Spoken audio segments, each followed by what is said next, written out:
WKXX is live for the fastest 2 hours in sports talk radio. Get ready for Chase Robinson. He has got to be a player they can rely on in big situations. And Gerhard Mathangani. Has the trust of his team. Sounds like the makeup of his team is in a really good space, and I believe that's because of the culture he's curated down there. For WKXX Live, these guys have you covered from preps to pros and everything in between. Now, let's go inside the Fox Sports 102.9 studio with Chase and Gerhard for WKXX Live. Welcome in on a Friday afternoon. It is WKXX Live. Chase Robinson here, Gerhard Mathangani along, and we are ready for the next 2 hours to sit back, talk some football, baseball, and we'll get into a little bit of everything as we move through the afternoon. We are with you until 4 o'clock on Fox Sports 102.9, WKXX.com, and we've got the Facebook live stream going today as well. But Gerhard, we've made it to another Friday and another busy week and busy show up ahead. That's exactly right. We anticipated a lot of exciting things going into this week, and it's all really kind of played out that exact way that we thought. And then we got some answers. We have some questions. It depends on the sport, depends on the team, and we'll dive a lot into that over the next couple of hours. But this week kind of lived up to the hype that we're expecting to be a larger part of the wave that is the middle of August as we go towards the end of August and into September. Can you believe a week from today, high school football regular season games will be happening? Wow. I mean, it's kind of crazy because, you know, we did the media tour, we did the tour of the media days, and even that from that time till now feels like it's gone really quickly. It feels like we just crowned champions in baseball and softball and tennis and golf, and then the summer went by in a blink, and then next thing you know, we're here and we're about to start high school football games. I know cross country and volleyball also start in the fall as well. It's a really fun time, and everybody's back in school now too. You can see all the pictures of the back to school. That kind of triggers everything that goes on with football season. And as you said, next week the lights will be on and the burgers will be held out, sold, and we'll have whistles and pads popping. It'll be a really fun time. Absolutely. You can hear the Albertville Jamboree tonight. They're making the trip over to Oak Mountain, so you can hear Albertville Oak Mountain over on our sister station, Power 107.5 at 6:30. You'll hear a preview with head coach Chip English, and then kickoff at 7 there between Albertville and Oak Mountain in a jamboree, and they'll get going next Friday night. Our first game here with Hoax Bluff will be the 25th. So Hoax Bluff doesn't play a week 0 game. They'll wait till week 1, Thursday the 25th, our first game. But Monday night, we'll have our first Monday night quarterback show. Greg Watkins and myself will be along with you at 6 o'clock Monday night for a preview of the 2022 high school football season on our all-new Monday night quarterback we had. And we talked kind of extensively about the Titans yesterday and the Patriots yesterday, and both of those teams in action yesterday, and both of them lost. The Titans go down to the Ravens, and a lot of the talk yesterday was Malik Willis. Where is he at? Right. What is he going to do for this team? You got Logan Woodside, who a lot of people said he's the number 2 guy behind Tannehill. Where's Malik Willis going to fit into all this? Willis got the start, and wasn't a bad start. Right. It wasn't. And I think if you're a Titans fan, you walk away pretty pleased with what Malik Willis gave you. On the field, 6 of 11, 107 yards, 9.7 per completion. Didn't throw an interception, was sacked a couple of times, and had an 88 QBR or 88 overall rating. And meanwhile, Woodside threw the ball more times, 14 of 24, 102 yards, so about the same number of yards overall, and he threw 2 picks. I think one of the things that the coaching staff really wanted to see with Malik Willis was how he gets the ball out, because he did have 38 rushing yards, but that's what he does. That's what he did at Liberty. Yeah. He ran the ball a lot. So they knew that going in, like, hey, you have a chance to run the ball, or you have the opportunity and you have the skill set to do so. They wanted to see him throw the ball, and I think they got a little frustrated about that. But Logan Woodside, I think, didn't separate himself overall. I think this is still another quarterback battle for that backup role as we go into the second preseason game. Yeah, absolutely. And I think there was a lot to learn going into the game, and I think they did learn a good bit about where things sit as far as the Titans go. And so yeah, it definitely opens up a kind of a battle there for the number 2 spot. Woodside came in through 3 interceptions. That did not help his case at all. But overall, I think it, and again, it's hard to tell in preseason games. But I think with Malik Willis, he can kind of, he is a rookie, but I think sometimes teams need, a younger guy to come in, and Woodside's been there a little bit. And so maybe just kind of some fresh legs, right, maybe would be good for the Titans. Exactly. And I would love to hear what a lot of the fans thought. But my takeaway watching that game, coming back out of it, was obviously Ryan Tannehill will be your starter as they move forward. But I think, and it's just one preseason game, so I'm not trying to go overboard and overhype the situation, but I do think that Malik Willis did give himself an opportunity to at least be a part of some packages.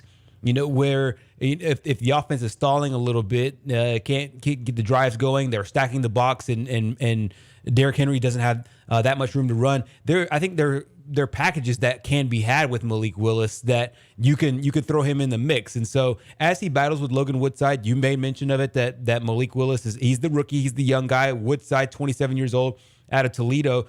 He was their 7th round pick back in 2018. So he knows the offense, he knows the system. However, I do think Willis adds an approach to the game that I think he makes defenses have to prepare for in a way that Woodside doesn't. Both guys, to me, can physically play the part, but Woodside, to me, looks like a regular, like your typical quarterback, 6'1", 230, 6'1", 215, 220. But if you watch Malik Willis on the field, he looks like an imposing presence. He's a big athlete, big guy. So I think if you're the Titans, you still want to see more evaluation. You don't want to just hand QB2 to Malik Willis. However, you did see enough to make you feel good, I think. Absolutely. And Mike Vrabel spoke on Malik Willis last night. Let's listen into what he had to say. These are great opportunities. These are great opportunities. We said that before we went down to Baltimore. We knew they were going to give us, multiple looks and pressures. And there was, I think it was about as many as we, saw on the sideline, and just, there's a fine line between, standing in there and climbing the pocket and, using some of those drills that they're working every single day and being able to progress through. And then there's times where we're going to want them to go and be an athlete. And so there's some things we have to work on with our certainly the timing and what he's seeing when those throws depend on it. And then there's other times that, I thought he really made some nice plays down the field and kept his eyes down the field. That was Titans coach Mike Vrabel on Malik Willis.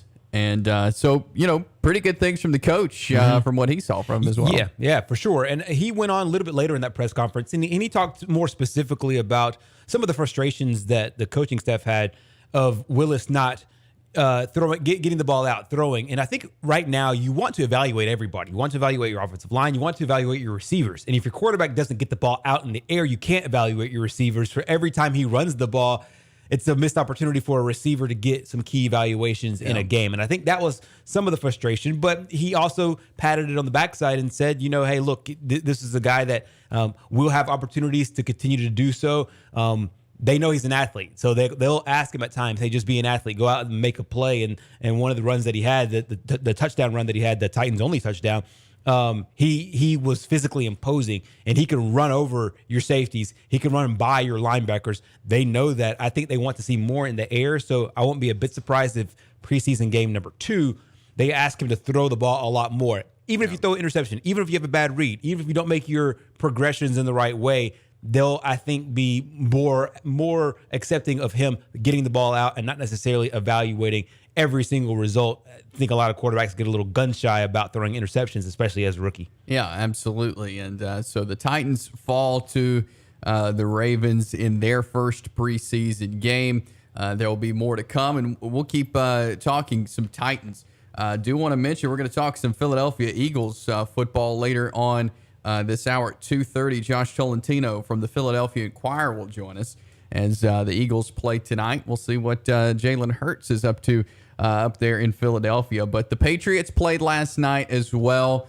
Those are your guys. What did you see? What maybe did you learn anything? Because we've been talking a lot about just it's pretty wild up there. Right. Right. What did you see last night? Yeah, it's been a noisy offseason, not necessarily from the team itself, but from all the reporting around it, because you don't get many answers out of practice, and you obviously don't get many answers out of Bill Belichick. And I think the same happened yesterday. Last night after the game, if for anybody who was watching the game, you saw on all the different cutaway shots that they had shots of Matt Patricia calling plays, had shots of Joe Judge calling plays. Now, of course, we'll preface this by saying that Mac Jones, former Alabama quarterback, the starting quarterback for the Patriots going into this year, did not play a snap in the game. He dressed out, he warmed up, but he didn't play in the game. It was all Brian Hoyer making the plays for the Patriots as their quarterback, and also Zapp, their rookie that they drafted. To me, it was one of the situations where the offense looked good at times, especially the first touchdown drive that they had. I think it was 8 plays, around 3.5 minutes or so, and marched down the field 88 yards. And I think that was a drive that Matt Patricia called.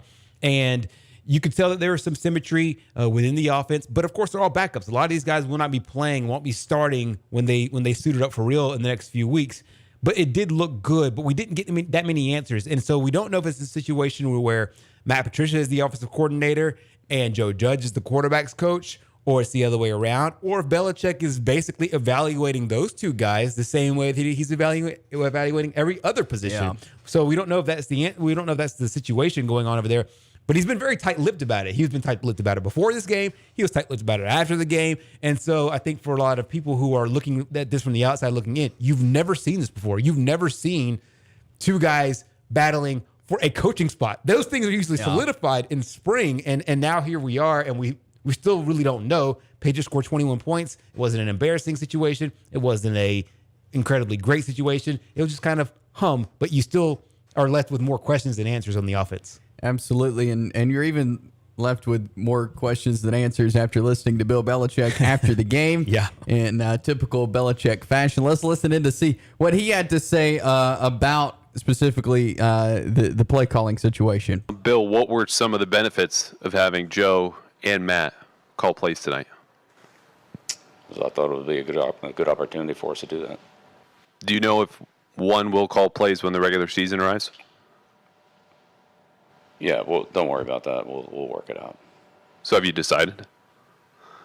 We're going through a process, just like everything else on this team. Just really quickly, just to follow up if I could, you mentioned earlier with the offensive play caller, you're going through a process. What do you need to see to make a final decision? We're going through a process. Simple as that. Okay. It's just a little bit of an unusual situation for us that have watched you guys before. And so, what do you want me to do? I guess we're just looking for a little clarity as to Great. why we're seeing what we're seeing. Yeah. Going through a process. Okay. All right. Thank you. Going through a process. It's like pulling teeth trying to get answers out of that guy, especially after the game. He had another press conference today, and those questions were not poised to him. I think a lot of the reporters, you kind of know, with Saban and with Coach Belichick, I think that they're cut from the same cloth in this way. Once they're on message, you're not going to get them to budge off that message. And the two clips that you heard right there were at the beginning of the press conference and at the end of the press conference. And then he talks a lot more about evaluating players and whatnot during the middle of it. But you can tell he's not budging on that. He's there, and he'll wrap it up under these general terms like process, like evaluation, and whatnot. So I think it'll take the next 2 preseason games to really get any kind of things that are solid about their situation moving forward. Absolutely. And so interesting stuff there. The Patriots lose the game to the Giants 23-21. But again, lots of questions still out there. And of course, starters not playing in that one as well. We'll talk more NFL at 2:30 as Josh Tolentino with the Philadelphia Inquirer joins us to talk Eagles football. Also coming up in hour number 2, we'll talk with Mark McLeod. We'll talk some Florida Gators football with Mark McLeod from down in the Florida area coming up at 3:30. We've got much more to get to. We'll talk a little baseball on the other side. Stick around here on Fox Sports 102.9. Chase and Gerhard with you here on WKXX Live. Being an Army Ranger is very fast-paced.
We are back here on this Friday afternoon, WKXX Live. Chase and Gerhard with you. As last night, on top of all the football we had on, it was the Major League Baseball Field of Dreams game up in Iowa, there in the cornfield. And always, we talked about it on the show yesterday, just what all Major League Baseball does for this game. Makes it a really cool experience. And the Cubs defeated the Reds 4-2 in the game. Yep, that's exactly right. The Cubs really played well. They got off to a hot start, scored 3 runs there in the first inning. Bullpen gave up a little bit there in the middle part of the game, but they're able to close it out and win the baseball game. I thought from a baseball perspective, it was going to be hard to beat last year. Obviously, you have 2 iconic teams that were playing really well going into that game, and then a walk-off home run to win it. And so I really didn't expect the game. Didn't really need the flash of last year. I think that inaugural last year was good to end that way on the dramatics, but this was, I think, a really well-played baseball game. And as you mentioned, the Scenics, once again, Fox did a great job of capturing the spirit of not only the movie, but also the spirit of playing there in Dyersville, Iowa. They replaced the Kevin Costner bit at the beginning of the game with Ken Griffey Jr. and Ken Griffey Sr. coming out and using that iconic line, "Do you want to have a catch?" And the Griffeys did that, which was, I think, another nice little touch there to get that started. And then other professional athletes were out there throwing with their kids and just, your regular common people. So it really tied in. I think the beginning of the game last year was iconic. This beginning of the game this year was done really well. I think the baseball game was played really well as well. And selfishly, the team that I root for, they ended up getting the W, a much needed W, by the way. It's been a wild few weeks here for the Cubs, but I think they played well, and the pitching was really good as well. Yeah, and you mentioned, Fox does a great job. I mean, from their set out in the cornfield to the graphics that they had with the old look there. So yeah, they do a great job of putting that on. Something interesting they did do though, and there has been a lot of talk today. Harry Carey was even there last night in hologram form, as he sang "Take Me Out to the Ball Game." That had a lot of people scratching their head as that happened last night. Yeah. So as I was watching it, I had one set of thoughts, and then afterwards, when I was kind of scrolling around social media, I had another set of thoughts. And this is the only way I know how to describe it. People, I'm friends with a lot of people who don't like certain condiments, like mustard. I like mustard. I like mustard on my hot dogs. I like mustard on my hamburgers. But I understand how people don't like it. Yeah, I get the taste of it. I understand the taste of it. And I was like, you know what? It's not crazy to me. If you don't like pizza, I think that you're just, born differently. It's weird. Everybody loves pizza. To me, if you don't like mustard, I understand it. But I like it. So yesterday, I was kind of a fan of the idea of it. Of the idea of Harry Carey and a hologram. He passed away back in 1998. For those that don't know, maybe too young to remember, he was a legendary broadcaster for the Cubs and always sang the "Take Me Out to the Ball Game" in the 7th inning stretch, and had a really kind of fancy way to do it. And really, it gave that song a lot more hype. And so they invoked him yesterday. And I think that Major League Baseball had the good idea of it, and I think it really resonated with some people, but it was just kind of weird to other people and just an unnecessary thing. So while I liked it, I get why people looked at it sideways. It was impressive for sure. Oh yeah. The fact that they were able to do that and make it look the way that it did. Right. That was impressive. That we're at the point that can happen, during a game. Right, and we've seen this a little bit, like in concert venues. I think it was at Red Rocks or one of these famous concert facilities where we've seen different holograms come to life, whether it was John Lennon or Tupac, and they've done these little things where it looks so lively, it looks so real, and so to have those situations, I think it's great in concept. And sometimes it just takes a little bit to really pull it off. And so I think yesterday, at least in the stadium, it looked like people were enjoying it. People, were kind of soaked up into the energy, and they enjoyed it. And the good thing about Fox was they didn't cut to it too much. They kind of cut to it, and then they cut to the crowd, and they cut to the hologram, back to the crowd. And so they didn't really leave it up as much, but it was panned on a bunch of social media outlets, especially on Twitter. And one of my favorite tweets that I'll give credit, it's called "Listen Here, Baseball Commissioner." And the tweet was, "Hologram Harry Carey is perhaps the ultimate example of, quote, just because you can do it doesn't mean you should." And I think I kind of agree with that on some levels. And people who panned it, I think that's the space which they came from. Yeah, I feel that way as well. And I think this opens up a conversation about the game and where it was played as far as this Field of Dreams games. if we're going to see kind of more things like this, I Right. think it'd be really cool for Major League games to play one game a year in some different historic parks. I think that would be really cool, and I think this could open the door for that. For sure. And it's visually striking. I think that's the thing. Baseball plays 162 games a season. It can get droning, especially in the summertime. So to have something that kind of breaks up the monotony and to get maybe your person who wouldn't watch Cubs Reds in August. There was a lot more eyeballs on yesterday's Cubs Red games than any other Cubs Red game, even at Wrigley Field or at the Red Stadium. So you get more eyeballs like that. And I do believe Major League Baseball is working on that. It's one of the things that I heard yesterday. I think it was Ken Rosenthal speaking on Fox Sports 1, where he was saying that Major League Baseball is trying to get more of these event type situations, event type games for people who aren't huge fans of hockey. Hockey does a great thing where they have these games in these outdoor stadiums. They had one at like Lake Tahoe once, and then they've had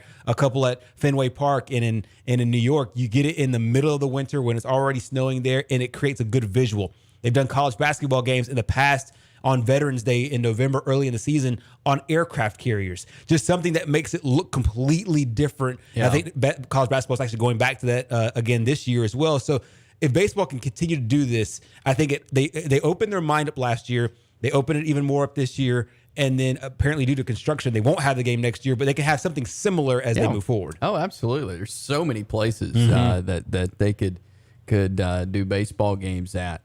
Even, Birmingham, Rickwood Field, is a cool place. Exactly. Mobile. Yes. I can't think of the name of the park. I mean, but Hank Aaron played there. Willie Mays played there down in Mobile where the Bay Bears used to play. So all kinds of cool places, even right here in Alabama, that they could play those games. We've got to jump to a break, though. We're going to talk some Philadelphia Eagles on the other side. Josh Tolentino from the Philadelphia Inquirer will join us next. Stay with us.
alongside with you this afternoon. We've been talking a lot of NFL preseason, and we're going to talk some Philadelphia Eagles now as we welcome on Josh Tolentino. He is the Eagles beat reporter for the Philadelphia Inquirer. Josh, how are you? Appreciate you coming on with us today.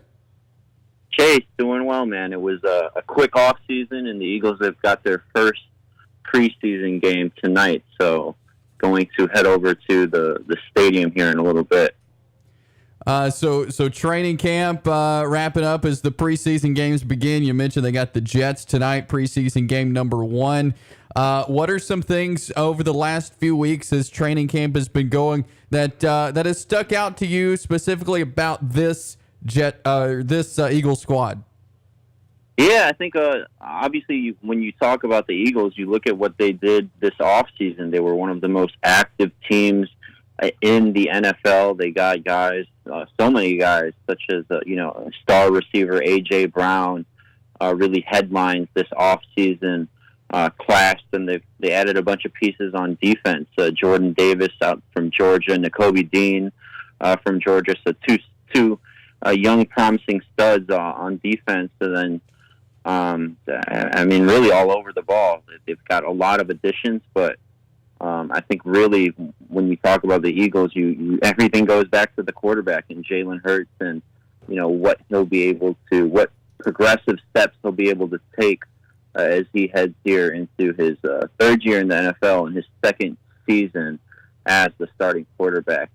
If Jalen makes noticeable strides, this team's going to be really good. It wouldn't even be a stretch to call them a contender. That's how talented the roster is. Obviously, last year the Eagles went 9-8 and reached the NFC wild card game. So, hypothetically, if Jalen doesn't take that much of a step, this team is still pretty good considering the additions that they had. If he takes a big step or a noticeable step that the team is hoping he can make, then they could definitely make a push for double-digit wins and, to push deeper into the playoffs. Absolutely. One of the things that you mentioned was Jalen Hurts, and obviously here in Alabama, there's lots of attention both on him, but also on Devontae Smith going into his sophomore season or his second-year season overall there at Alabama. You also mentioned that A.J. Brown is in. How much does that help, do you think, Devontae as he goes into his second season there and being able to help out the offense with Jalen Hurts? Yeah, anyone who's seen my coverage or on the beat, I've been really big on Devontae Smith. He's just such a technician and a master at his craft with what he does in regards to footwork, getting off the line of scrimmage, just his route tree overall. He's so talented, as you and listeners know. But A.J. Brown, he really brings that dynamic of a catch. He's going to catch everything raw, and Devontae surely catches almost everything thrown his way. But A.J. Brown is just so physical, and you see that on the field. He's physically imposing, even just in drills. Just how massive his frame is. It's very visible. It's very evident, and not just that, he has a relationship with Jalen Hurts. I'm not sure how many people down there know this, but when Jalen was initially committing to Alabama back when he was in high school, him and A.J. Brown were on a visit together, and he was trying to convince A.J. to join him at Bama. Obviously, A.J. didn't go there, going out to Mississippi, or Ole Miss, rather. But the point is that during that visit, Jalen and A.J. essentially became best friends, and they stayed in touch ever since. And here they are getting their first opportunity in their careers to play together. So I think he's going to bring, a very big addition to this offense in regards to the passing game, for sure. I want to go a little deeper into Jalen Hurts. You wrote a great piece there in the Inquirer about kind of him serving as the leader of this team. These guys wanting to kind of follow the leader when it comes to Jalen Hurts. Talk about kind of what you've learned just watching him and writing that story just about his communication and his leadership of the team. Yeah, certainly. You look at the last quarterback that this team had, obviously with Carson Wentz. He wasn't necessarily seen as the best communicator, especially towards the end of his tenure with the team. With people, when you look at Jalen Hurts, everyone likes to discuss whether or not he's going to make this step that we talked about at the beginning of the segment. Is he going to be able to make this noticeable stride in his game? What onlookers and fans can't really question is his commitment to at least wanting to put in the work and building the chemistry with his teammates. I mean, he did so many things just this past offseason that you don't necessarily have to do, but because of how committed he is to wanting to improve his relationships with his teammates, to wanting to just get better at his craft. I mean, you can't question that part of his game, and I think that's why there's a lot of belief in the building across the locker room that Jalen Hurts can do this. Just some instances that I wrote about is, actually before the team traded for A.J. Brown on the first day of the draft, Jalen Hurts was actually at A.J. Brown's house, and he was celebrating A.J.'s daughter's second birthday as a jersey. That's A.J. Brown's daughter's name, as her godfather, spending time with A.J. working out. And this was before they were even teammates. And, just so many instances like that of him working out with guys, Devontae Smith, Lane Johnson. He even spent some time out in California with teammates who live out there. So, again, just a big commitment from Jalen Hurts on wanting to make this work here in Philadelphia. Absolutely. One of the things that really stuck out the year that the Eagles won the Super Bowl over the New England Patriots was the play of the offensive line. And to me, the O-line, once again, kind of has a nice resurgence, at least on paper. Landon Dickerson's obviously a guy that we're familiar with here. The transfer from Florida State to Alabama helped Alabama win a national championship. But then you also still have Jason Kelce and Lane Johnson. How important is that offensive line, that the play of the O-line up front? I know that's dealt with some injuries in the past with Jason Peters and others, but specifically with Landon Dickerson, and if you've seen some stuff with Jack Driscoll, who went to Auburn as well. Yeah, certainly. You bring up Landon Dickerson specifically. I mean, he was coming off a pretty serious injury after the Eagles had drafted him, and it did not take him long to rehab, to recover, and really to make an impact on the field. I think he played week 2 last year, and not long after that, he was thrusted into the starting rotation. They moved him around from right to left guard. They tested him out as a backup center, but really Landon Dickerson's permanent best spot that the team sees, and it really just makes so much sense, is that left guard. And that's where you're going to see him all throughout this season, pending injuries elsewhere or to him, because he is such a, we talked about chemistry earlier with Jalen Hurts and his receivers. Last year, Landon Dickerson, he lined up next to Jordan Mailata, their left tackle that they just signed to a 5-year extension. Man, Jordan and Landon, they're like two peas in a pod. You can't really separate them. That's how well they perform next to each other. And not just that, they are two massive guys on that blind side protecting Jalen Hurts, left tackle, left guard.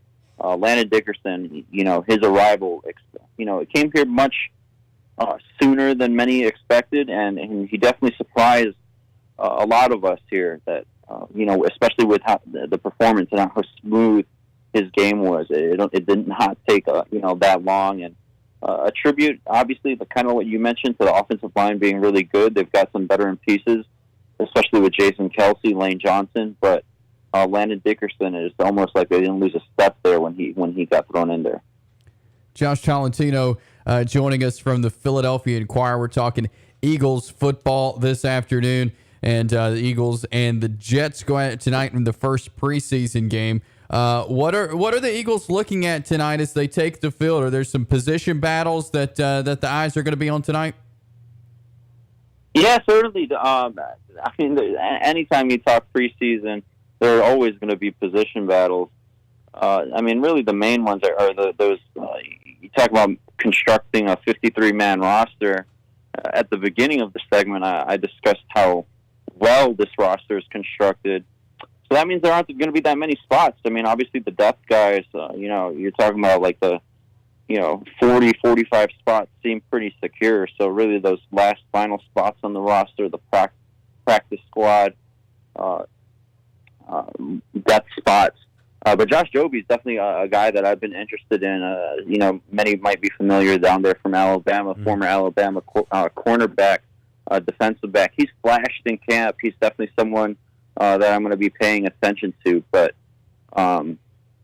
not really main position battles, but I'd say definitely some depth spots that are worth keeping tabs on, and Josh Jobe's one of them. Absolutely. Josh, I know you're a reporter and you report basically on the team, but as you take a step back and maybe read the scene of the fans down there or up there in Philly, what are their expectations? Obviously, last year I think that the Eagles were one of the more surprise teams of the year. Started 1-3 and then won 6 of 8 to get into the playoffs. But now there's seemingly some expectations. What do you think from a fan's perspective they think this team can be? I know that you mentioned earlier that you think they can make a run, but from your general fan out there, which I know that the Philly fans are not the easiest to please, but what are some of the expectations as they walk into another season here after the playoff run? Yeah, this is Philadelphia, so, I mean, expectations are always going to be high. Right. Even when they are high, it's pretty hard to tame them, especially considering what the team has done this offseason. Realistic expectations is that they've got to compete for the division with this roster. I mean, the NFC East hasn't been considered that great over the past couple of years. They've got an opportunity to take advantage of that and really compete with the Cowboys, who are their main source of competition for that top spot in the division. I mean, you talk about A.J. Brown, Devontae Smith. They've got so many weapons. Dallas Goedert. Jalen Hurts, he definitely has the weapons. It's really, can he put all this together for them to make a run in the playoffs? Because, that's what good teams in the NFL do. I mean, it's so tough to make a run. But they obviously want to get past that wild card spot. If they're able to, they want to be able to clinch the playoffs outright by winning the East. So, I've got them at 11 wins right now. That's kind of what I was around when the NFL schedule came out. Not much has swayed my mind in that sense from training camp. But we'll see here over the next month. Maybe that number goes up to 12. But I think 10, 11 wins right now is a safe prediction, considering all the additions that they made. Absolutely. We're talking with Josh Tolentino with the Philadelphia Inquirer. Is he beat reporter there for the Philadelphia Eagles? And Josh, really appreciate you taking some time with us this afternoon talking some Eagles football. We'll have to do it again soon, but thanks for joining us today. Yeah, of course. It was a pleasure. You guys enjoy the game, enjoy the season, and obviously we'll be keeping tabs up here with guys like Landon Dickerson, Jalen Hurts, and certainly Devontae Smith. It was a pleasure. Thank you. Absolutely. Thanks, Josh. Thank you. Josh Tolentino with the Philadelphia Inquirer joins us here on WKXX Live. A lot of good stuff there. Yeah, it was. And I think that he's really high on the team, but he's gauging his expectations. And I think that with Philly, and he's pretty self-aware of how Philadelphia fans are. Obviously, last year, new coach, Jalen Hurts, the full-time starting quarterback. You had a rookie in Devontae Smith, and it seemingly was like, hey, if we can carve out a season at 500 or right around a little above it, then we'll be fine. They did that. They were able to get into the playoffs, but now expectations come with all the guys he mentioned. There's a lot of ties to the state of Alabama on that team, not just with Jalen Hurts and Devontae Smith and also Landon Dickerson, but you also heard him talk about Josh Jobe, who's made some strides there. He'll be a fun guy to watch over the next few preseason games to get a spot on the roster. Jack Driscoll, he is a second-team offensive lineman. He went to Auburn. I think it's a team that there's a lot of good interest here because the division is very, very winnable. He mentioned the Cowboys. We saw the Giants last night. And it's a team now with expectations. And to me, the Eagles will be a fun watch all season. I think so, too. And we'll be keeping up with them and all those guys with Alabama ties. We'll keep up with them here on WKXX Live. We'll grab a timeout here, come back, get ready to wrap up hour one next year on WKXX Live.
We are back here on WKXX Live on a Friday afternoon, getting ready for the weekend.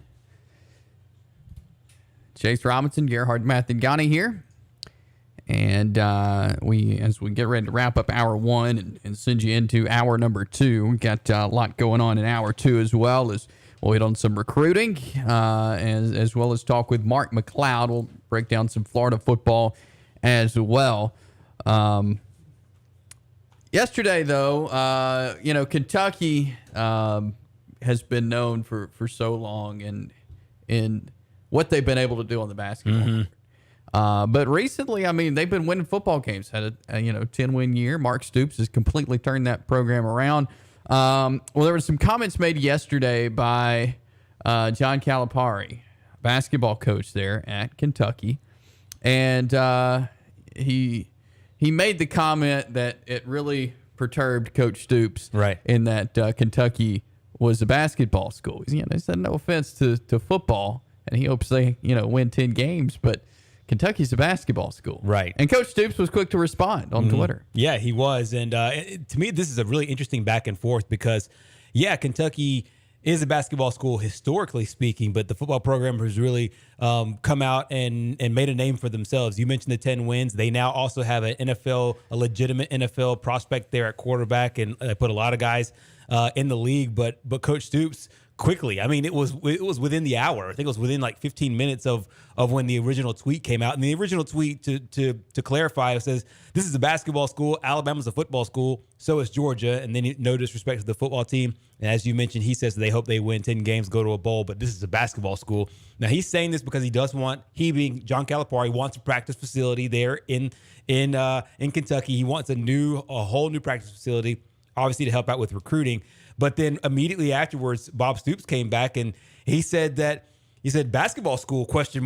I thought we competed in the SEC, # 4 straight postseason wins. And then a little bit later on, somebody put out that the fact that there's 21 days before the college football season, and then he puts, he being Bob Stoops, Mark Stoops puts # BBN, which is Big Blue Nation, begs to differ. Don't disrespect our great fans like that with a crowd packed out at a Kentucky football game. What I find interesting is some of the infighting. If you read any of the stories underneath it, some of the infighting with the athletes, because the athletes were chiming in as well. Two of my favorite responses was a junior corner, Vito Tisdale. He says, this is interesting. This is straight from Twitter. He goes, y'all crap. We run the Bluegrass. You guys went out to St. Peter's in the first round, which is really harsh. And a former punter, Max Duffy, he also came out and said something similar. He says completely out of the question, but Kentucky has a football team. Kentucky's never had a football team that's lost to St. Peter's. And so there's some infighting here, which I find interesting because I do think the football team have some credence here to say that, hey, we could be a both school. Auburn kind of embraces that. They call themselves an everything school. But Calipari, I think he's looking in the rearview mirror on this one. Yeah, I think so too, because the football program has done their job to make that happen. Correct. And there was a tweet sent out last night with Harsin and Pearl with each other that says everything school. Right. So right. They were jumping in on it as well. But thought that was really interesting. You don't see that a lot with one school seeing the back and forth like that. But Kentucky's could have another really good season on the football field. Yeah, and Calipari, he's the guy. If you're going to have this kind of beef come out, Calipari reminds me of that kind of guy that would say this. And of course, he's got bigger ambitions. He wants to call it a basketball school because he wants more for his basketball program. Yeah. But at the same time, you can't be losing to St. Peter's and only have one national championship in the last however many years, and still call yourself, it's still a basketball school. They still pack out Midnight Madness and all that. The fans will be there for basketball season, but the football teams really put themselves up there. You don't see this at other football powers.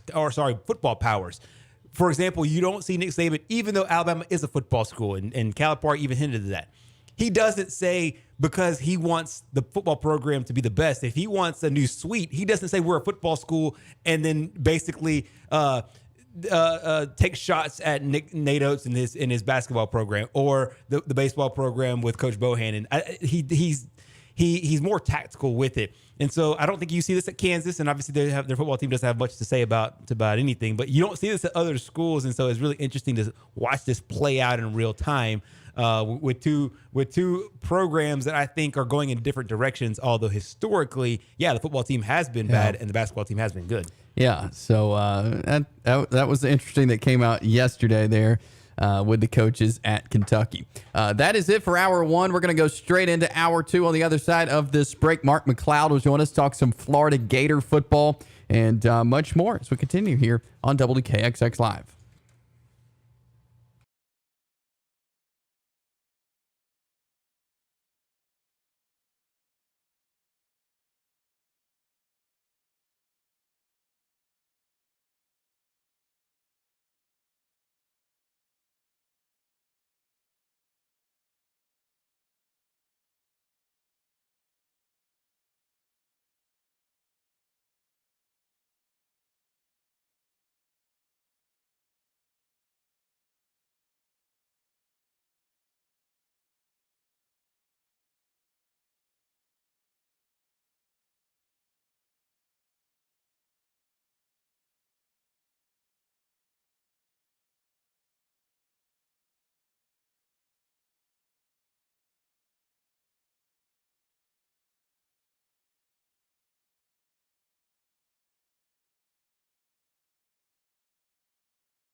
WKXX is live for the fastest 2 hours in sports talk radio.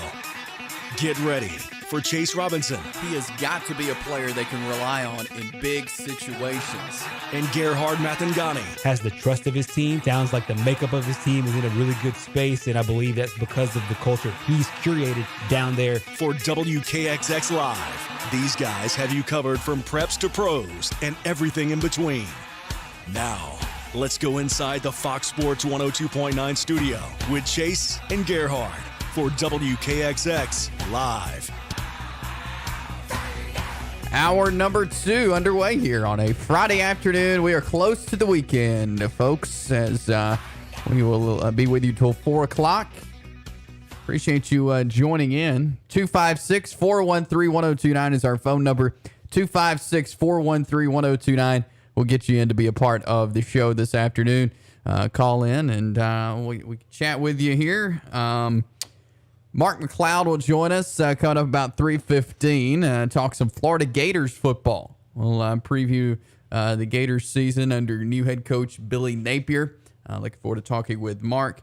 We'll hit on some Braves as they get ready for a weekend series with the Marlins. We'll give you what to watch this weekend and kind of hit on this week that was as we get ready to wrap up another week here on the show. We talked yesterday a little recruiting. Miles McVay, offensive line target for the Crimson Tide, made his commitment last night. He is from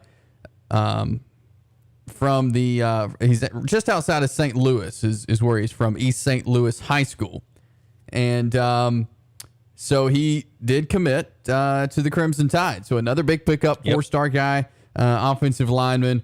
Miles McVay has committed to the Crimson Tide. Yeah, he's a big guy too. Literally speaking, 6'6", 350 pounds, and picked yesterday Alabama over some interesting teams. You had Jackson State, where Deion Sanders is the head coach. He's been making waves there. He was in his final picking. Meanwhile, also Michigan State with Mel Tucker. He had Missouri in there, obviously being a little close to home, and then Oregon and Texas A&M, and Alabama won out there for his services. Once again, another big guy, only 5 on the roster, I think 2 in the recruiting class at his position. So he probably sees himself in the next few years being able to come in, make an immediate impact and get on the field. He'll have to earn it as well. But one of the things that he talked about was right after he made his decision, he told Bama Online that, I would like to say that the reason why he chose it, I'm quoting him now, was because of the coaching staff. And he says Coach Saban's culture is almost unbeatable. You see what he's done over the years. Alabama's Alabama, if that makes sense. It's the standard. He's using a lot of the same talking points that Nick Saban talks about as he makes his recruiting pitches and as he talks to fans and his team. And you're hearing a lot of that same rhetoric out of Alabama. Of course, recruiting these days, so interesting as NIL continues to dominate the sport. It's not supposed to dominate recruiting, but let's be honest, it is. Yeah. And so, obviously we'll see how that shakes out over the next couple of years. But another big one for Alabama, and now they're on top of the recruiting class. They're kind of doing a seesaw battle with Notre Dame there, but they're back on top of the recruiting rankings. But another huge one for Nick Saban and the Tide. Absolutely, another 4-star for Alabama. Looking at the On3. I look at On3 a lot. I like how they kind of do things. They've got Alabama 1, 4 5-stars for Alabama, 10 4-stars, 5 3-stars with 19 total commitments there for the Crimson Tide. You mentioned Notre Dame is right behind them in most all of the recruiting rankings. According to On3, they have 1 5-star, 24 stars, and 2 3-stars with 23 total commitments. So Notre Dame has more total commitments. But as far as the scoring of those commitments and everything, Alabama number 1. Yeah, exactly. And Bama obviously being led by those 4 5-star athletes that they were able to get. And then Notre Dame, as you mentioned, with the 1. Georgia is in there at number 3 with 18 overall, and Texas is 4, followed by Ohio State 5. Recruiting obviously is really big, but getting quality recruits is the name of the game. So Alabama right now has 19 recruits. They're kind of getting close to their number overall, which they'll sign. I'm guessing, I'm not a recruiting expert here, so I talked to some people who are recruiting experts to find out how many they were signing per class. But I would think in the neighborhood of maybe the low to mid 20s is where they'll end up landing. So 19 overall right now, but the quality of recruit has been really solid with the pickup of 4 5-stars, and then the 10 4-stars with the latest one being McVay. Georgia is yet to sign a 5-star. Looking at the rankings here, is that surprising to you? A little bit. I think they've done such a great job overall that if you're a 5-star guy, you might see yourself being on the bench for a few years before you go out there and get your shot at the number one spot there. It just depends on what recruiting site you look at. 24/7 Sports has one as well, and they have Georgia listed. They're a top 5 team. They have them with 2 5-stars. So it just depends on who you see as far as the recruiting services go to find out who may be an upper end 4-star on one site, might be a lower end 5-star on another. There's usually a pretty general consensus of the top guys that are the 5-star guys. But some disparities or some differences in between those. So kind of depends on where you look. But yes, to answer your initial question, I am surprised that at least according to On3 and some of the other recruiting services, they haven't signed a 5-star just yet. You expect Kirby to have a strong end to the recruiting cycle, but as of right now, Bama's the top dog. Absolutely, and so that is according to On3. I want to hit on a little other piece of college football news and a name that we've talked about on this show in the past because he came from Alabama. That is Agiye Hall, a guy who spent a lot of time in the doghouse in Tuscaloosa. During the spring, he was removed from the roster. Then he transferred out. Not really sure what happened there, but he landed at Texas. And things are not off to a great start there in Texas. Last night, he was arrested for criminal mischief and apparently was arrested by school police for illegally removing a boot from the tire of his vehicle. Right. And so he has now been suspended indefinitely from all team activities, according to Steve Sarkisian. Yeah, this is really interesting. It's an interesting story to kind of piece together because it seemingly, from his time at Alabama, on the football field, I remember in the spring game, he had an incredible game and a few dazzling catches, and we all thought that hey, of the guys that have come through this program, he was going to be that next guy that kind of put himself there in the same category as the Julio Joneses of the world and Devontae Smiths of the world and guys that are at Alabama that end up having a good career. He had that trajectory, but things just never really got off to the right footing in Tuscaloosa.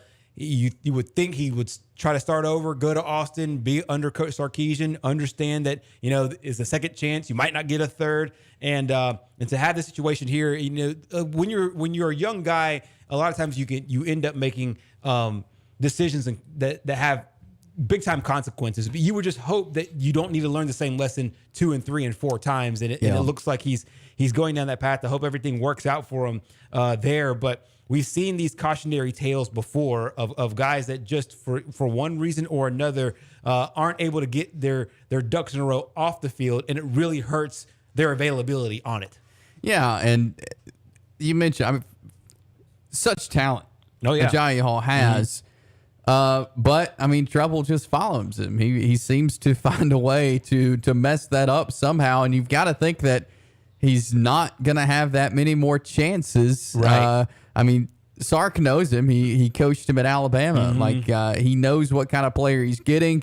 And so if this keeps happening, I don't see him playing college football much longer. Exactly. And one of the things that all these coaches like to talk about now, especially in the age of social media, is you really can't hide anymore. And so with every arrest, the way that I start to think about it now, and I think that this is something that the coaches are trying to tell players, this is high school and college, for every single thing that you do that has a negative consequence, think about it as money coming out of your pocket. Because, for example, if let's just say he tries to go to the NFL, well, most are going to say, hey, 2 arrests in college, let's back away. So now you're talking about going from maybe the first round to the 4th, maybe going from the 4th to undrafted. Well, now you have to earn everything. And so with every decision that you make, it affects your overall ability to earn a living. And to earn a living playing something that God has blessed him with is the ability to catch a football, run a route, and play at a really high level. And so it really stinks to see these things kind of mount up. But Coach Saban always talks about the story of giving a second chance to Musa Muhammad, who now has, he's running a lot of businesses. He's got $1 at an Ivy League school. And he's a guy that everybody said, hey, don't take a second chance on him, and he ended up turning his life around. And you would hope the same for Agiye Hall, but as of right now, as you mentioned, trouble just seems to follow him, and he seems to be taking another path taking a road off the beaten path there. Yeah. And once again, for the second time in a row, he's been suspended at his school. Yeah, and it's unclear when Sark is going to allow Agiye Hall to rejoin the program. But Sarkisian's trying to change the culture there in Austin, and I don't see him allowing too many players to get in the way of that. Yeah, and this is something that really needs to be harped on as Texas tries to take that next step. You can't have these kind of players on your team and then call these guys the leader of your team, no matter how talented they are. Especially when you're trying to build a program. Now, if you're at Alabama, if you're at Georgia, where the program's already established, then you hope your leadership can sit these guys down, talk to them, and say, hey, this is what we need of you. This is what the team needs of you. You think about a situation like Alabama, you would get that from a Will Anderson. You would get that from a Bryce Young, because these guys are leaders. These guys are forward facing as far as the faces of the program. You would get that at those places from those kind of players that have strong leadership. Texas is a school, as of right now, trying to rebuild a culture. And some of that culture needs to be, we're going to go to battle with the guys that we can trust. And Hall right now, unfortunately, is showing that he can't be trusted as of right now. So we'll see what happens out of Texas. There was Steve Sarkisian and Agiye Hall. Want to remind you that WKXX Live is brought to you by Frank's Roofing. Our studio developed a leak. We called Frank. The estimate was free. The price was fair. They got on it. They were efficient. They got the job done. So do what we did. Trust Frank's Roofing for your shingle, metal, or flat roof repair or replacement. Call 256-458-8531. That is 256-458-8531 for a free estimate. That is Frank's Roofing. We'll grab a timeout. Come back, talk some Florida Gators football next year on WKXX Live. Being an Army Ranger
You're back here on WKXX Live. Chase Robinson, Gerhard, Mathangani, back with you here on this Friday afternoon. We've been previewing a lot of SEC football as we get ready for the 2022 college football season coming up in just a couple of weeks. And an SEC team I think that a lot of eyes are going to be on this year is the Florida Gators and new head coach Billy Napier. We're going to talk some Florida Gators football right now as we welcome on Mark McLeod. He hosts The Blitz with Mark McLeod on WFOY, also with the Gator Blitz and the Gridiron Growl. Mark, appreciate you coming on with us this afternoon. Hey, good to be on with you, Chase.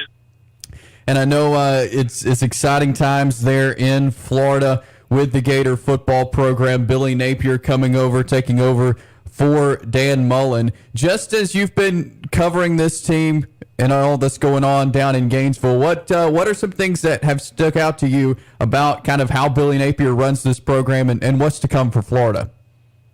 You know, I think the best thing is what he and Scott Strickland were able to carve out, you know, prior to his hire. And that is that, look, there are a lot of issues with Florida.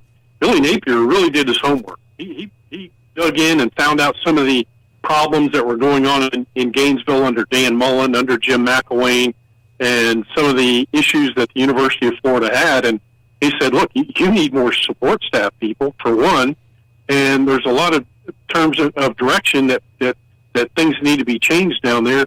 And Scott Strickland bought into it. He said he was really, I guess, captivated would be the right word, with the conversation with Billy Napier and what he needed, what he expected to run a quality program. And Strickland and Napier have delivered that in Gainesville because, as you guys know, look, Florida was woefully behind in recruiting. The facilities were almost embarrassing. They were embarrassing. And that's a comment from former Gator players years ago who have kids going through the high school system now that told me and on their trips going to other places that they looked at what was happening there, and then they looked at the University of Florida, and they were embarrassed by what they saw. So a lot of changes needed to be made in Gainesville, and those are happening now. For sure. One of the things that I think, Mark, that a lot of people were excited about with Napier is, number one, his background, but also, number two, he led a really strong program before he got to Florida. Is there any kind of hesitation about the size of this job because he hasn't coached at a Power 5 school as the head coach? And what are some of the things that you've noticed maybe with him sitting in, whether it's in press conference settings or one-on-one settings, about being able to handle a huge job here in the SEC?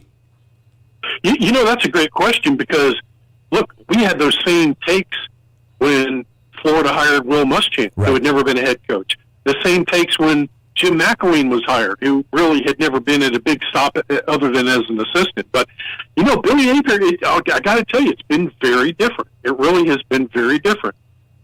He told us the other day in the presser that we had with him, that he took the best from Alabama. He took some really good things that he learned under Dabo, and he brought them together, and he feels like that's what he did to build that program over at Louisiana.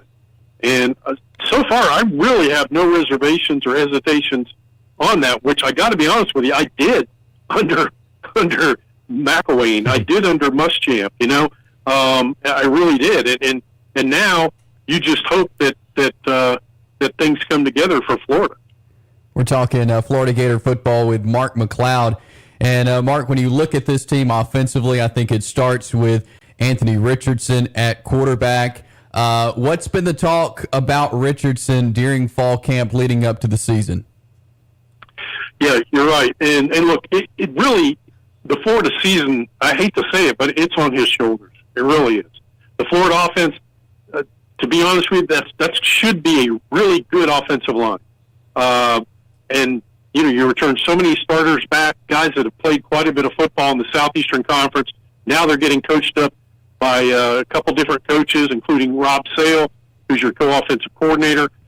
The receiving corps at Florida is not elite. It's just the truth. And really, probably your best receiver in terms of route running and doing the things he did, just transferred in from Arizona State. Ricky Pearsall is struggling through a couple bone bruises, and he's going to be out for a little while. So, you know, I think the people around Richardson, it's not elite. That's the problem. So can you get a running game going that'll help him out a little bit? and the guy has a cannon front arm. He's electric when he runs the ball. He's so tall, and he's 6'4", 235. He's a big kid, and he really is very elusive running the ball. If he can do a better job with his accuracy after making better decisions with the football and, doing the things that he needs to do down that checklist, setting his feet and doing some of those other things better, then I think that's going to be big for Florida. And Billy Napier told us that these things are getting better. But there was an interesting comment that Napier made when he spoke with us 2 days ago, Chase. He said, we're it's like building a good paragraph, but we're writing a really good sentence. And so that tells you there's a lot of work to do, but it tells you that he feels pretty good about where they're starting from.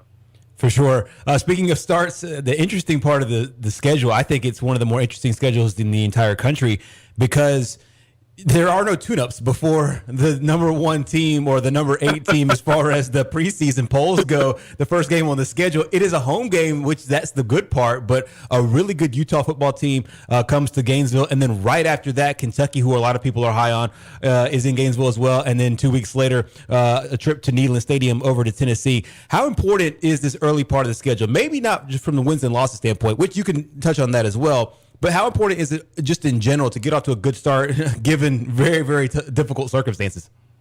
No, you're right. It's very important. And look, that's what I've been telling my audience and any other guest shots I'm doing on other shows. I'm telling you, it's very important because you're setting the table. You're setting the table for the Napier era. And you've got 2 games back-to-back in the Swamp where, by the way, the student section has sold out, and they've sold more season tickets than they have in the past 5 years. Wow. So that's a good start. That's a good start. But you're right. I mean, a Utah squad that's picked to win the Pac-12, a good coaching staff with Whittingham and company. I mean, this is a veteran coaching staff. They've been together a while. And then you go right back-to-back against another veteran coaching staff that's been together a while. So with so many changes that we see in the SEC on a 2- and 3-year basis, you could have new coaches at 6 or 7, and maybe even 8 different stops. That's going to be important for Napier and company to get off to that good start. And I'll tell you what, the one thing weighing in Florida's favor is going to be the heat and humidity against the Utah team. It really is. But the problem for Florida is because of the recruiting that was very average under Dan Mullen, they don't have quality depth. Florida does not have quality depth out there. And that could be a problem for the Gators when butting heads against teams like Utah, Kentucky, and then, of course, 2 weeks after that Kentucky game, Tennessee. So we're going to find out a lot about the University of Florida the first month of the season. We're talking Florida Gator football with Mark McLeod. He hosts the Blitz on WFOY down in Florida, also the Gator Blitz and the Gridiron Growl podcast. And Mark, on the defensive side of the ball, several returners are back from last year's team. What can we expect from this Florida defense this year? Well, no Todd Grantham. I think that is probably the best comment I can say about Florida football. I mean, you return quite a few players.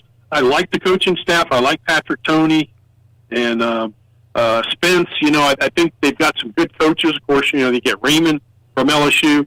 So they really have in terms of coaching, as I look at this Florida staff overall, I'm more excited about what I see on the defensive side of the ball, and there was a lot of work to be done. I mean, Billy Napier has really, from even before that first practice session, right on through to current, when he talks to us about discipline. Discipline. This was an undisciplined football team, and they have worked as a staff to really get the players to buy in and say, look, here's where you're, because every practice they have officials. Every practice they grade each player and give that player the feedback and say, look, here are your penalties, here are your undisciplined penalties during yesterday's practice session. And the players have told us it's been a real wake-up call to them. But on the defensive side of the ball, they have really, I think on the back end, they're going to be probably as good as they've been in several years. That should be a good group on the back end. I think they're going to be fine at defensive end. Gervon Dexter's been moved from tackle to defensive end, so that's going to be an interesting look for the Gators. Linebacker is a little bit deeper than they've been in recent years, so they finally Ventrell Miller and Amari Burney, two very seasoned players starting at linebacker. Then you've got some depth behind them of guys that are a bit more talented than what Florida's had. I think the biggest issue I see for Florida that I think the fan base needs to pay attention to is the interior defensive line. There is not a lot of depth there. And really, as you look at some of the interior players on that Florida defensive line, I mean, there's okay, it's good on those starting group, but behind them, you just don't know what you're going to get. And we all know what injuries are like in the Southeastern Conference. For sure. As you gauge it personally, Mark, and as you maybe check the pulse of the fans in Florida, what would they deem a successful season? Is it necessarily wins and losses, or is it a situation where they want to see certain marked improvement in certain categories? Is there a bit of patience to where understanding that, this is the first year and it's difficult? Where do you gauge the temperature, both from your audience and where you're hearing the fans come from, but also yourself personally?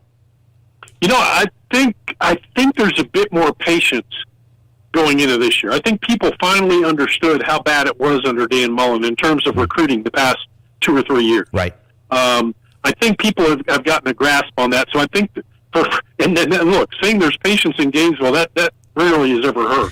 That just isn't something that happens. Now, I've been telling everybody, look, if you win eight games this year, be happy. If you win 9 games, do a little dance, because again, with the depth issues that Florida has, that's just something that we all know is going to be key at some point during the season, and hopefully it's later rather than sooner. And the other thing I tell people to kind of back up my point on depth, I tell them, and really quality of talent across the board at Florida and how it fell under Dan Mullen. Okay, take a look at the preseason All-SEC team. Tell me who on that team, first and second team, is from Florida on the offensive side of the ball and the defensive side of the ball. And it's staggering, because the only 2 picks for Florida on the offensive side of the ball is a guy that's never even played a snap for the Gators yet, Osiris Torrance at offensive guard, who's coming in from Louisiana with Billy Napier. And on the other side is Brenton Cox Jr., who played at Georgia and transferred in through the transfer portal at Florida. So when you see just 2 players from Florida on the offensive and defensive side of the ball on the first and second team All-SEC team, that should be an eye-opener for you. Well, the Florida Gators will get things underway September the 3rd against Utah. Mark McLeod, he is on WFOY down in Florida, also with the Gator Blitz, the Gridiron Growl. Mark, really appreciate you coming on with us, talking some Gator football this afternoon. Hey, Chase, always good to be on with you. Thanks a lot for the call, and I look forward to talking to you soon. Absolutely. Thanks so much, Mark. Thanks, Mark. Mark McLeod there joining us here on WKXX Live and talking a little Gator football. And, Billy Napier has built up a name for himself. He's been talked about with other SEC jobs. I think he was just waiting on the one he thought he could fit at, and he thinks Florida's the place for him. That's exactly right. And one of the things that Mark talked about was how as soon as he got in, he was able to analyze all the programs, kind of the misfits, so to speak, some of the things that were really hurting the program, and immediately had solutions. It wasn't just calling out problems, it was solutions. And then you heard Mark talk about how immediately they got a support staff, and he was supported by the athletics director and Scott Strickland, knowing, hey, the Florida program needs all of these things in place off the field before we can be successful on it. And that is obviously because of his time at Alabama. He saw how Alabama support staff worked. He saw how Clemson support staff worked. And he's got championship rings as an assistant coach, and now he's trying to do it as the head coach. Yeah, absolutely. So we'll see what Florida can do, but brutal schedule. Oh, yeah. Brutal schedule. You brought it up. Utah, Kentucky, your first 2 games. Then you've got Tennessee in week 4. You do have your home games, though. Utah, Kentucky, South Florida, Eastern Washington, Missouri, LSU, and South Carolina. But you have to go to Tennessee. Yep. You have to go to Texas A&M. 2 Florida State, and then 2 Vandy. Yeah, it's very, very difficult, and even their FCS games against Eastern Washington, which will give them a run for their money as well. It's a really daunting schedule. It lightens up as the year rolls along. But of your first four games, I could see Utah as a 10, 11, possibly 12 win team. Yeah. I could see Kentucky once again winning 10 games, and I could see Tennessee in that 8, 9, maybe 10 game win season, or 10 win season as well. So of your first 4 of the Billy Napier era, there's so many really, really hard games.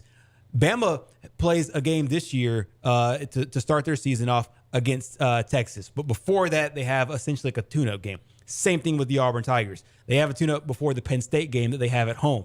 It's straight into the frying pan for Florida. There is no tune-up game before that. They're not playing a lower division to get ready and then maybe work out some kinks before they dive into the Utah game. So the one good thing, he mentioned it, is that the humidity really works in their favor against the Utah and possibly against the Kentucky. I mean, obviously Kentucky is in the South and they have the humidity as well. But at least against the Utah team, Utah won't be ready for that level of humidity that early in the season there for that first game in the Swamp. Absolutely. So they'll get it going September 3rd again against Utah there for the Florida Gators. We'll grab a timeout here, come back and talk a little Nick Saban, see what he has to say on this Friday. We'll do that next as we continue here on WKXX Live.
We are back here on WKXX Live, Fox Sports 1029. Chase and Gerhard with you as we work our way till 4 o'clock on this Friday afternoon, getting ready for the weekend. And Gerhard, Nick Saban made an appearance right here on this station this morning on the Dan Patrick Show. Yeah, he certainly did. And lots of really interesting talking points. This is right now the calm before the storm, so to speak, in Nick Saban's world. He does a lot of media, does a lot of talking to the media. If you haven't heard his press conference from the last couple of days, the way he ended it, you'll if you want a nice little laugh, you'll get time there. I think the way he deals with the media lets you know how he feels about his club, and he's been really lighthearted. He's been really energetic. He's been really positive, enthusiastic. I think that he understands that this team is doing what it takes to get back to that national championship. I think they're motivated, they're hungry, and they got great leadership. So he's able to talk a little bit more off the cuff, more so than a team that he's trying to refocus.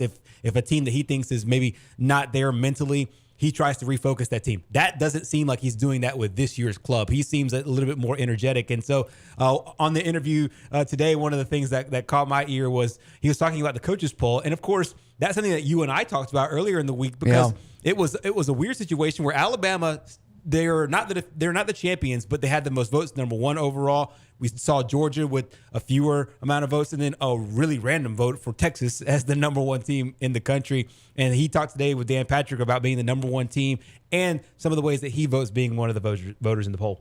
What do you think of the preseason coaches poll? Funny you should ask. I don't think that really it matters much where you start the season. It's much more important where you finish. I do think that your team has to have enough maturity to know that it's great to get recognized and respected as a team, but this particular team hasn't done really anything yet to determine what its identity is going to be, and I think that's key to sustaining over the long haul of the season is to play with some kind of level of consistency and prove what kind of team you really can have, which, it's nice to be recognized, but it in reality, it means nothing. Who did you vote for? I don't really. Good question. I don't really ever like to vote for us first. I will say that, especially in the beginning, until we've sort of proven who we are.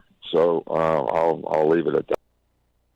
That was Nick Saban on the Dan Patrick Show today, leaving it kind of open of who he voted for. Yeah, that is really interesting. And so I've jokingly, as we were talking about the poll the other day, as I said, hey, I wonder if Nick Saban was just messing with people and just messing with Texas and voted Texas number one because they have a situation where they obviously play Texas this year and to get a first place vote. And obviously, once the season rolls around, these things are just just kind of silly talking points. But I think he does bring up a good point in general about how he doesn't really like to vote for his team as number one. But when you're one of the coaches, you got to vote for somebody. And so they ended up getting the majority of the votes. And I think most people understand the reason why with this Alabama team being so stacked. Oh, yeah. No surprise there. But, I mean, I wouldn't put it past him to vote for Texas. That's for sure. But that was Nick Saban on the Dan Patrick Show this morning, talking about his team there, and you can check that out, I'm sure, on Dan Patrick's page there. But good stuff there from Coach Saban. We'll grab another break here, come back to our final segment on this Friday, final segment of the week. So we'll take a look at what to watch this weekend. We'll take a look at what all happened this week, and we'll get you ready for a little Braves baseball as well. So stick around as we continue here on this Friday afternoon. It's Chase and Gerhard on Fox Sports 1029.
We are back on this Friday afternoon, rolling into our final segment of the week.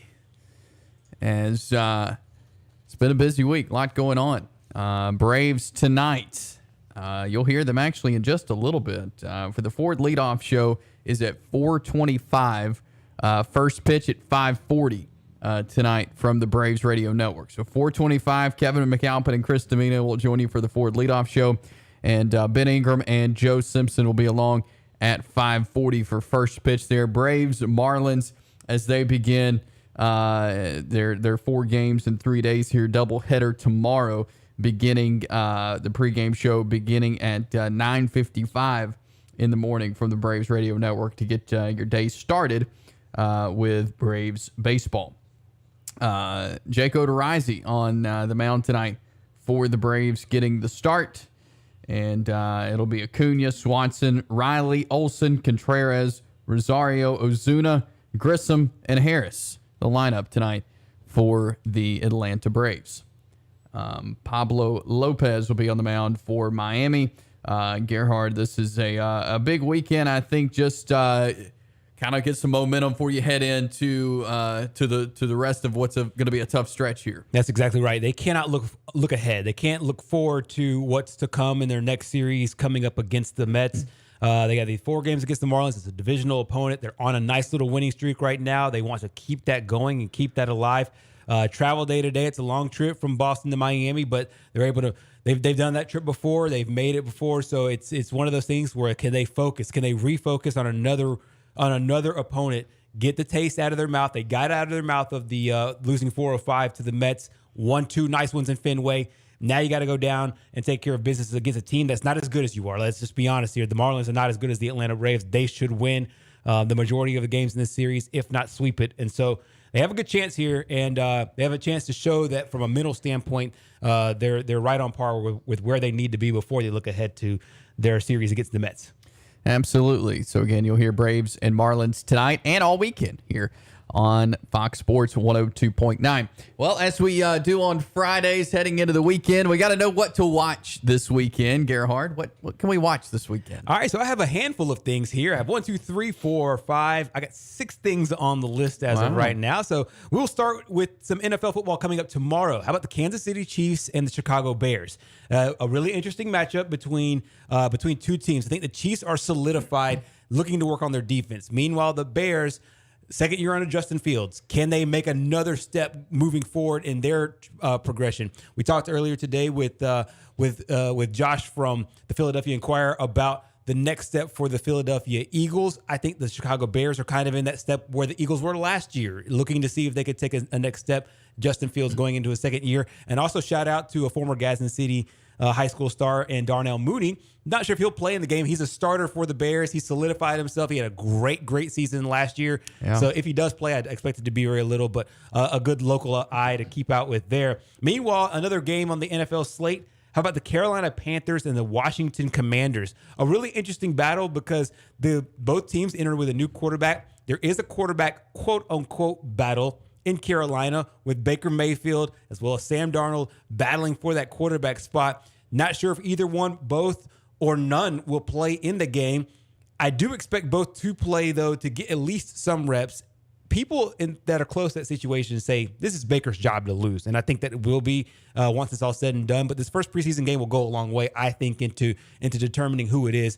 The head coach Matt Rule's already said they won't even make a decision until after their second preseason game against the New England Patriots.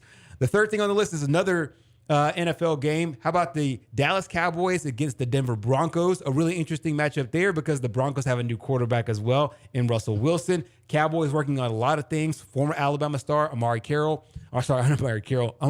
Cooper, not with the Dallas Cowboys anymore. Russell Wilson now with the Denver Broncos. Once again, on all of these games, especially the NFL games, we don't know if the starters will play. We've seen some starters play. Daniel Jones for the Giants, he did play. Mac Jones, he didn't play for the Patriots. So it's kind of a team-by-team situation. Of course, the Atlanta Braves and the Miami Marlins coming up tonight and tomorrow. Interested in that. How about this?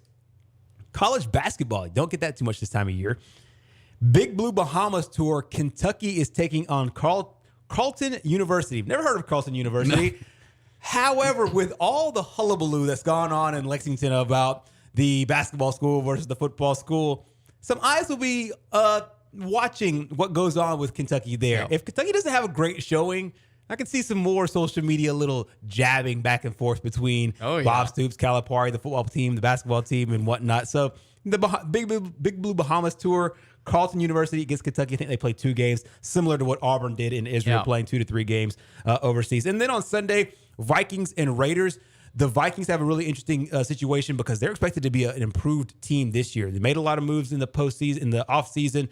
I expect the Vikings to have a really good year. And then the first-year head coach for the Las Vegas Raiders in Josh McDaniels, how does he look? How does his team look in game 1 with their not only new head coach, but they're also their new big play wide receiver, probably the best wide receiver in all of football, Devontae Adams, going from Aaron Rodgers and the Green Bay Packers to playing now with his best friend in Derek Carr. They played in college together at Fresno State, Derek Carr and Devontae Adams. And so that's a nice weapon for them. First game for the new head coach in Josh McDaniels. We all know how last time it went. It was an utter disaster with the Denver Broncos. Now in a new situation. Those are my things to watch out for this week in the world of sports. Well, there's a lot going on this week, and I think that list is going to keep growing every weekend, I think, as we get on into the season. Falcons play tonight. That's Falcons fans taking on the Lions tonight. That is on the NFL Network. You can watch that one. But I mean, it's been a great week this week. Sure. We're wrapping up another week. What are some things maybe stood out to you this week? Yeah, I have a few on this list as well. I have 4 things. I'll touch on one really quickly. The judge that filed the injunction that was filed with the Live golfers in a court in Northern California. That judge filed where it said that the PGA Tour did not harm the Live golfers. This will be really interesting to watch. It gets into the court minutia, and that gets a little sticky every now and again, and it gets kind of boring and droning. But Live golf versus PGA, it continues now in the court.